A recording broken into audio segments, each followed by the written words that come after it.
Okay, so we're going to look at some strategy, and then thanks to Susie, we're going to look at this other way of remembering some identities, which is really awesome. I've never seen this before. Okay? One thing I just want to point out, I'm not going to make a big deal of this, okay? But I do want to point out there is what's called a conditional equation as opposed to an identity. These things that we've been proving, okay? Sometimes in the algebra that we do to prove something, we end up introducing some kind of a restriction, like maybe something can't equal 0 or something like that. That's where we're producing what not an identity but a conditional equation, and that's an equation that only works for certain values of the variable, okay? The identity will technically work for all values of a variable, okay? Is that sort of like how you'd have like a cosine of x minus 4 on like the following equation? So if it equaled 4, or I suppose cosine of x minus 1. Yeah, if 0, it it wouldn't be able to be anything. it would still be an identity if the other side were undefined at the same time.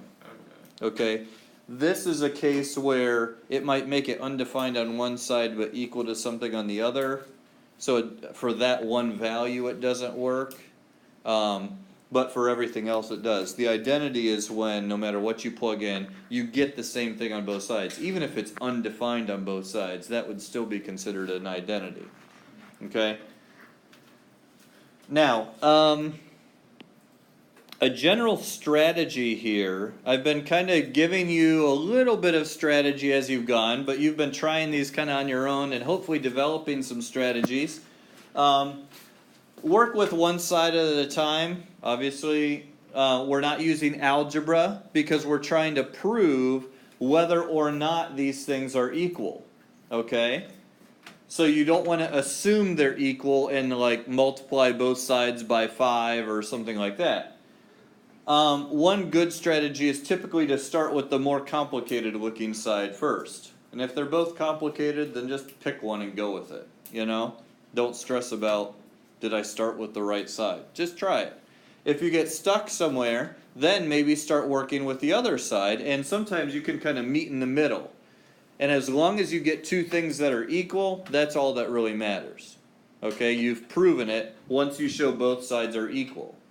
What? What did you say? Can you like move something from one side to the other or no? No, you can't, because that would be assuming that it's true to begin with. Okay, so you can't assume it's true. If you only remember one of the Pythagorean identities, can you derive the other two from that one? Yeah, remember sine squared plus cosine? Divide by like sine or cosine. Yeah, that's right. And actually what Susie shared with us is going to help us remember them too. Look for opportunities to factor, add fractions, square a binomial, create a monomial denominator by multiplying by the conjugate. Okay, all that stuff that I showed you in the video last week, okay, in that kind of long lesson, I covered a number of these types of things there, okay? Look for opportunities to use the fundamental identities, okay? Note which ones kind of go with the expressions you're trying to get to, okay? If you're starting out with tangents and stuff and you're ending up with cosecants and secants, the common link between those is the sine and cosine. So maybe you want to convert everything to sines and cosines. Okay? And by the way, number 4, if you're stuck somewhere, you're not sure where to start, getting everything in terms of sine and cosine sometimes will help too. Okay? Now, let's look at this thing here. So this is really, really neat. Okay? Here's a little hexagon with our 6 trig functions, sine, cosine, tangent, cotangent, secant, cosecant. And the way Susie explained this to me, she's got the 1 in the middle, and that's because a cosine times a secant would equal 1, because they're reciprocals, right? So this helps you see what the reciprocal identities are. Sine times the cosecant equals 1, and tangent times the cotangent equals 1. All right? But even better, sine squared plus cosine squared equals 1. And tangent squared plus 1 equals secant squared. That's a terrible triangle. Let's try that again. Okay? And 1 plus cotangent squared equals cosecant squared.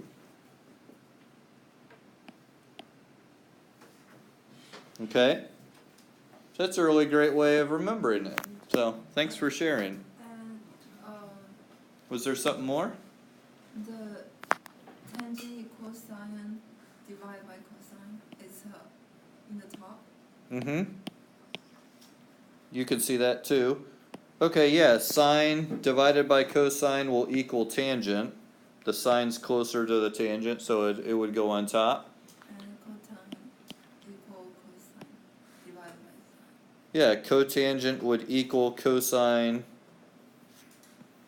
over the sine. Okay? So that'll help you remember which one's on top. Sine is closer to tangent, so it's on top. Cosine is closer to cotangent, so it's on top. And also tangent equals secant over cosine. It does. Yeah, it does. So you can do it. That wasn't one of our identities, but it does work. Yeah. Okay. That's a really neat little image there. So that's great.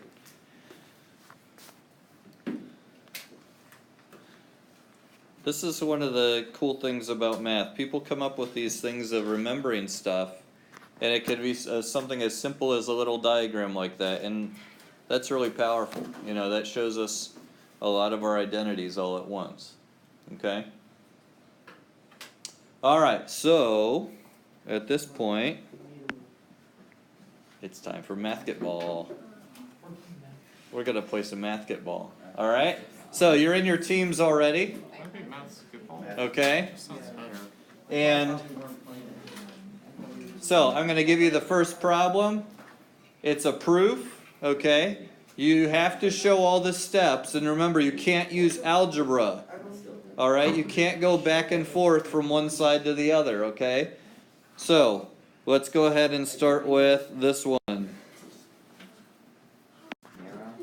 All right, let's get to a solution. Let's see. You showed me a good solution here, so let's take a picture of that. Okay. All right, so let's use that one. So use a parallel. Would be minus sine. Okay, so there's one possible solution, and then we had another one. Mine's neater. Let's go with a little more Mine's neater. Mine's legible. neater.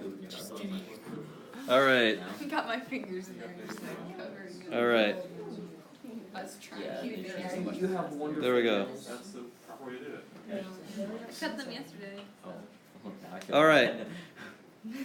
So as we see these two solutions, okay, we have. Whoop. Let's redo that. We have this one here, where we FOILed first. And then because we had tangent squared times cosine squared, and since tangent's sine squared over cosine squared, What is this pi over? hang on, the cosine squareds would cancel out. Okay? Tangent squared is sine squared plus cosine squared. What is this pi next to tangent squared at? What is what? The Oh, pi that's a +1. There's no pi. plus 1. Doesn't Okay. cosine squared minus Right. 1 equal sine squared? Well, hang on here. Let's go one step at a time. Okay. Alright, cosine squared will cancel with this cosine squared, and that's where they got this sine squared. Okay, please don't talk, so everyone can hear. Then we had tangent squared times the -1. We had 1 times cosine squared, and we had 1 times -1 when we FOILed. So at this point, okay, we just bring down the cosine squared, and sine squared plus cosine squared gives us this 1. And then we have 1 minus 1 is 0, so we're left with just this negative tangent squared. Okay? Now there are other ways you could have maybe gotten through to that, but that one would work. Okay? Then here's another way, The better way. using our Pythagorean identities right off the bat, 1 plus tangent squared is secant squared, and cosecant squared minus 1 would be a negative sine squared. Well, secant squared is 1 over cosine squared, so if I do a negative sine squared times 1 over cosine squared, it's negative sine squared over cosine squared, that's a negative tangent squared.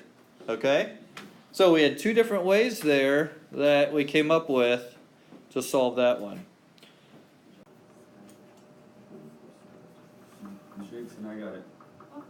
So there's our solution for that, getting the common denominator first. Okay?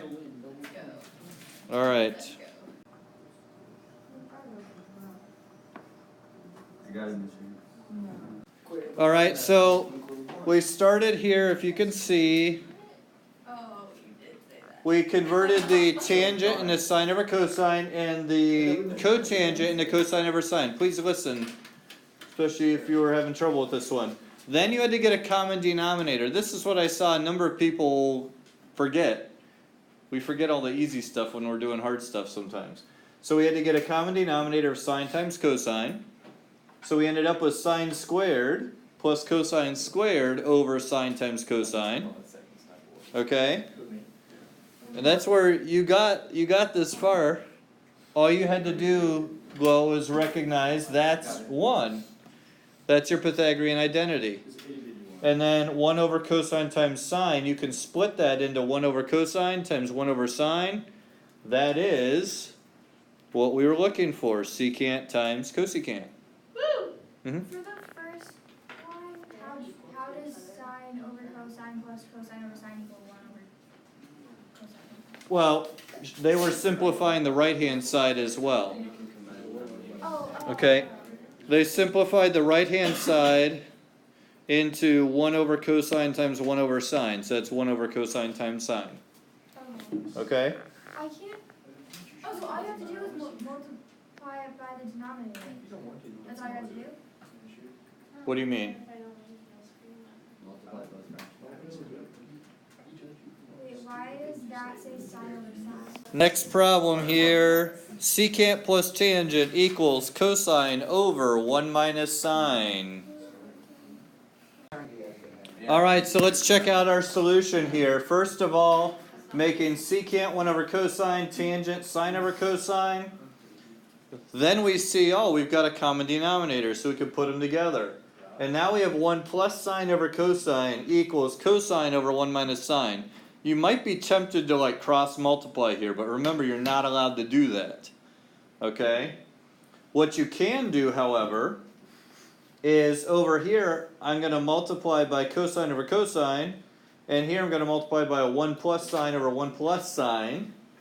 Okay, so notice I'm multiplying by 1 on both sides.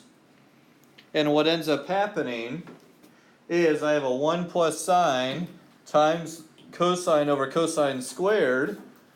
Here I have a 1 plus sine times cosine in my numerator. Okay. And in the denominator we have a 1 minus sine squared. Okay. 1 minus sine squared is cosine squared.